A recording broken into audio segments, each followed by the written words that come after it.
ذیشان اپنا سوال پوچھ لیجئے۔ سر میرا سوال یہ ہے کہ آپ سے ایک مرتبہ پوچھا گیا تھا کہ ہمارے پاس کیا دلیل ہے کہ قرآن مجید اللہ تعالیٰ کی طرف سے کتاب ہے، تو اس کے جواب میں آپ نے کہا تھا کہ اس پہ کوئی بھی تنقید موجود نہیں ہے۔ تو سر یہی بات جب میں نے اپنے ایک ہندو فرینڈ کے سامنے رکھی تو اس نے مجھے کہا کہ یہ بات تو ہماری بھگوت گیتا میں بھی ہے، اس کے اوپر بھی کوئی تنقید موجود نہیں ہے۔ تو سر یہ کس حد تک درست ہے یہ بھگوت گیتا کے بارے میں؟ دوسرا سر یہ کہ ہم اس کے علاوہ اور کیا دلیل دے سکتے ہیں قرآن مجید کے بارے میں؟ بہت شکریہ۔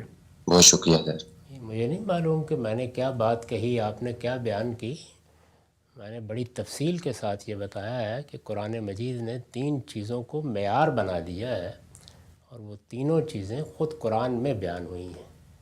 ایک یہ کہ انسانی علم جب بھی کسی مصدر سے وجود پذیر ہوتا ہے، انسان ظاہر ہے کہ اس علم کا ذریعہ بنتا ہے، تو خود وہ انسان جس سے کسی علم کا صدور ہو رہا ہو، وہ صحیح و خطا کے ذریعے سے علم سیکھتا ہے۔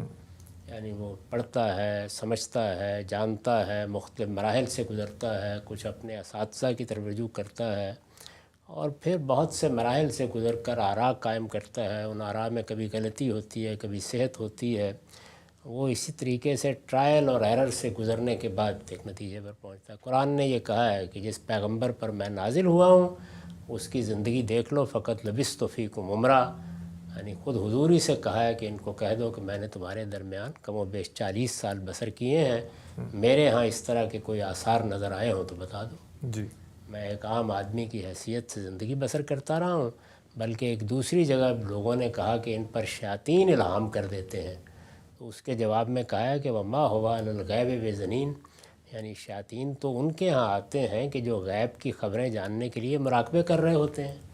ہمارے پیغمبر کو تو تم نے کبھی یہ کام کرتے دیکھا نہیں ہے، وہ کبھی ان چیزوں کا حریص نہیں رہا۔ تو رسول اللہ کی پوری پہلی جو زندگی ہے وہ اس طرح کے حصول علم سے، اس طرح کا مصدر بننے سے، اس کے انسانی مراحل سے بالکل خالی ہے۔ جی، دوسری چیز جو قرآن مجید نے بیان کی ہے اور خود بیان کی ہے وہ یہ ہے کہ یہ پورا کا پورا قرآن اپنے فکر میں، اپنے تصورات میں، اپنی بنیاد میں، اپنے فلسفے میں، اپنی حکمت میں، اس کے اطلاقات میں ادنا درجے میں کوئی تضاد نہیں رکھتا۔ یہ بھی انسانی فکر کے لیے ایک اجنبی بات ہے۔ دنیا کا جتنا بھی انسانی علم ہے وہ یہ ممکن ہی نہیں ہے کہ اس طرح کے تضاد سے پاک ہو۔ 23-24 سال کے عرصے میں کوئی بڑے سے بڑا آدمی بھی مختلف مراحل سے گزرتا ہے، چنانچہ وہ صحیح و خطا جو آدمی کے بننے میں ہم دیکھتے ہیں وہی بعد میں اس کے فکر میں بھی دیکھتے ہیں۔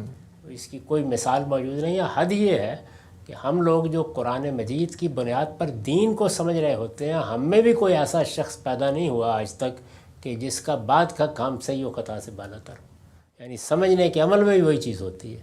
تو قرآن نے اس کو بیان کیا اور اس کو ان الفاظ میں بیان کیا کہ لو کان من عند غیر اللہ لوجدوا فیہ اختلافا کثیرا، اگر یہ اللہ کے سوا کسی عام انسان کی تصنیف ہوتی تو تم دیکھتے کہ اس کے اندر فکر و خیال کے 10 تضادات موجود ہوتے۔ تو یہاں تو کوئی ایک شائبہ بھی نہیں ملتا۔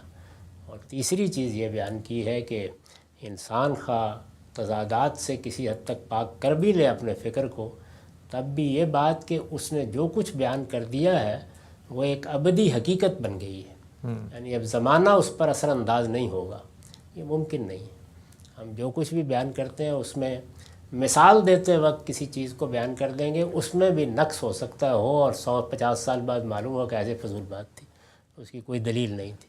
تو تاریخ کے حقائق ہوں، فلسفے کی بنیادیں ہوں، حکمت کے مسائل ہوں، قانون کے معاملات ہوں، قرآن مجید ان سب چیزوں پر گفتگو کرتا ہے اور ایسے ایسے نازک پہلوؤں سے گفتگو کرتا ہے، لیکن کوئی معمولی چیز بھی ایسی نظر آپ کو نہیں آتی جس میں کسی باطل کے آنے کا امکان ہو، یعنی کوئی غلط بات آ گئی ہے، یعنی تحصیلات مجموعی تو بہت اچھی چیز ہے لیکن آ گئی ہے، تو اس کو بھی قرآن نے خود بیان کیا ہے کہ یہ وہ کلام ہے کہ لا یاتی الباطل من بین یدیہ ولا من خلفہ، نہ اس کے ماضی میں کوئی باطل داخل ہو سکا ہے، نہ حال میں، نہ مستقبل میں ہو سکے گا۔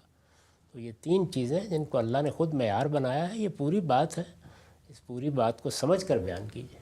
بہت شکریہ سر۔